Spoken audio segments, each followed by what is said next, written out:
Alright, the audio in my airlift video I just did was horrible, so I'm reshooting it. If you watched the other one and couldn't hear what I was saying, this one will help you. So we're using the Airlift 1000. It's the same kit that goes in a Geo Tracker.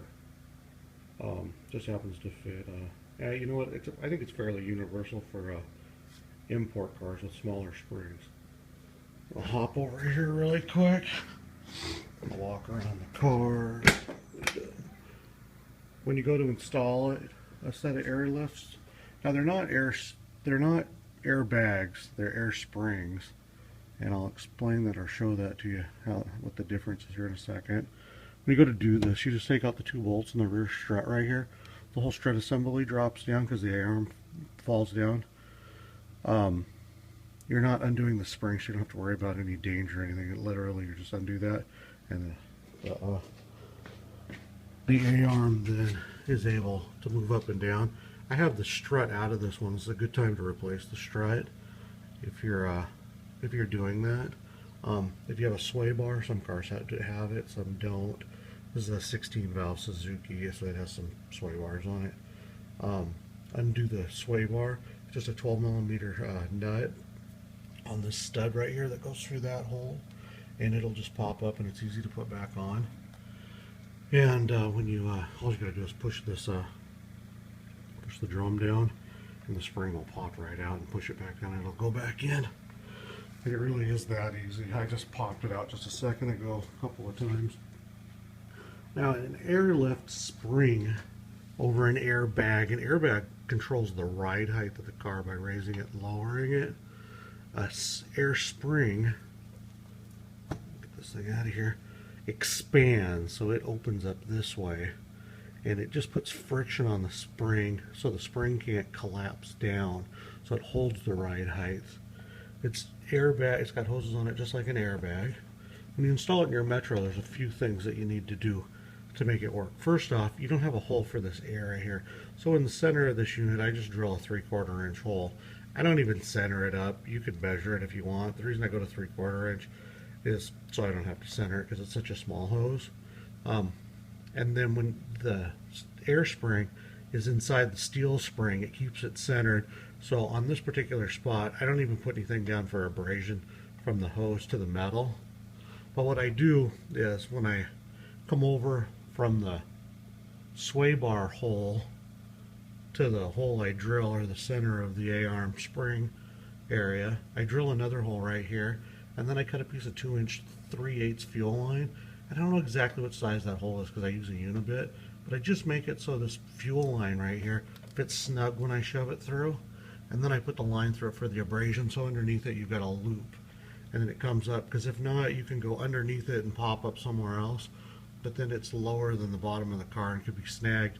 Now the hose is inside the strut, or inside the, excuse me here, I'm going to drop down and give you a visual here, but I'm not going to look, so I'm not going to get down there. Let me, there we go.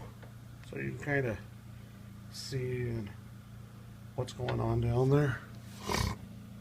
Alright, and then, and I'll show you on the other side because I already started putting it together. But then I follow the sway bar up here once it's all back together with some zip ties, leaving a little bit of extra for, you know, where it flexes and moves on the sway bar.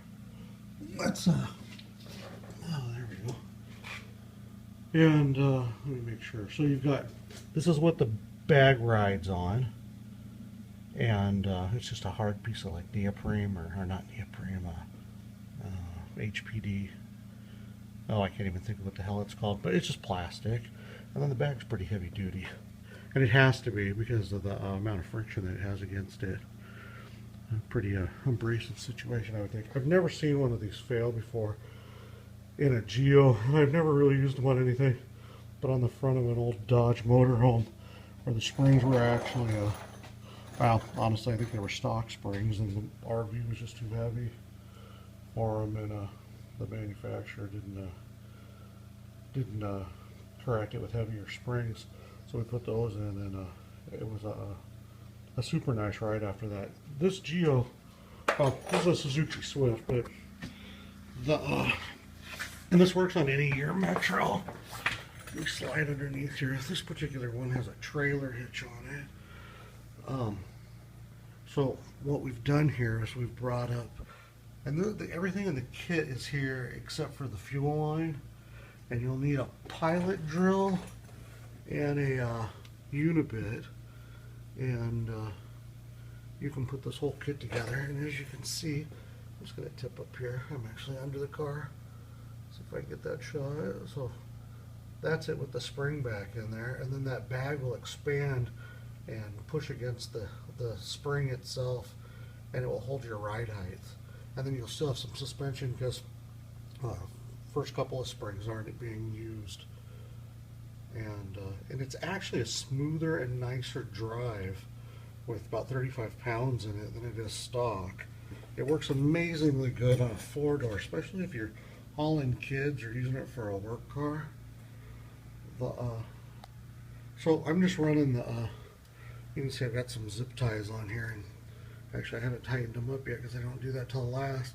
But I just put them in here so it follows it. So every bend I'll put one on each side of it, and then follow it around here, and I tuck it up underneath the hitch mounting bracket, and then come down here, and then there's a T, and I start out with the this hose. It all comes as one piece, and I just cut it in half, and then I install it on this bag and then the other bag. And then I route it out, and then I cut the extra off, and you end up with probably like a meter or something. And then it comes with a T-kit, or you can do them individually, but there's no point doing them individual for the air fillers. So you just tee it together. All they are is little spring clips, just like the rest of the car has on the vacuum lines for it in the engine compartment. So you can do them just with a pair of pliers. And then I just mount the air filler right here. You can put it wherever you want, but that's very convenient. And then I actually have a $5 a little tiny bicycle pump that's about 6 inches long, and I throw it in the glove box, so you just jump out and pump it up really quick. Since the system is so small, a hand pump works just perfect, and it doesn't take any weight, and I don't have to get cords or anything out. And if you jump on eBay, you can buy one for $5 or $6, the air pump that is. I think these bags, I don't remember what they cost. I think they're 60 or 100 bucks or something. eBay and Amazon have them. And what else do we have here? Yeah, that pretty much I think covers it. The give you kind of a look in here, but it's not any more difficult than I just said. It goes back together really quick, comes apart really quick. It's a fast job.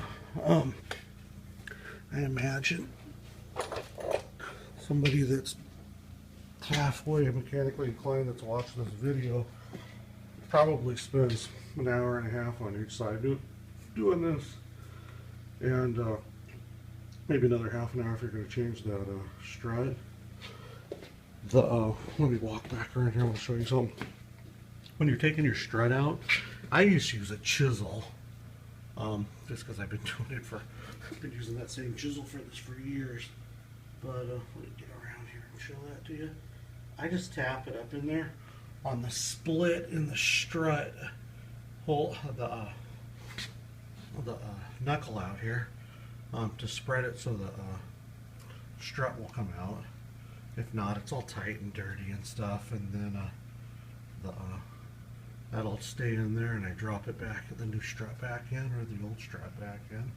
I've never put an old strut back in, but that is a perfect tool for just get underneath the car, tap it up with a hammer until you get to right there, and all you gotta do is just open it just a smidge, and the strut comes out. If not, spend your whole life fighting that.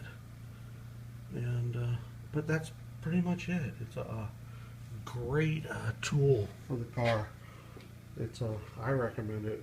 It's one of the very first things you do on a Geo, and like I said, I've never had one fail.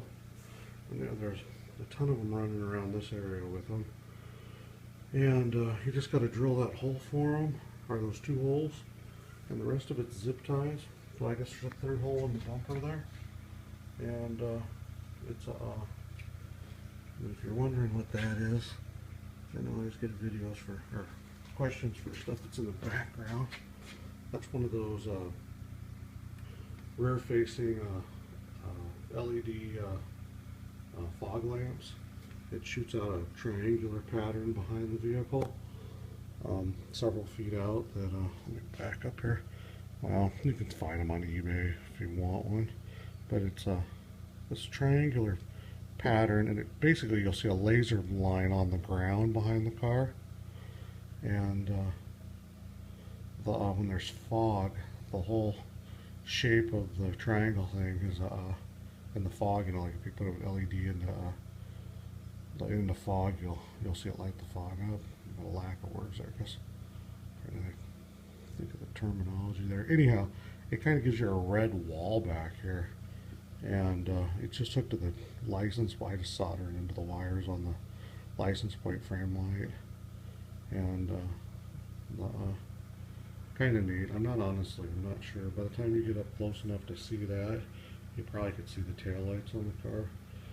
But the new German cars have it, and I thought it was kind of neat. It looks kind of neat. They also have ones that you can point down that have faces and skulls and stuff on the ground, which is kind of neat too. It's more of a toy. I'm sure the ones on the Mercedes and Audis are super bright. At any rate, the airlift 1000 springs, easy to install and totally worth it.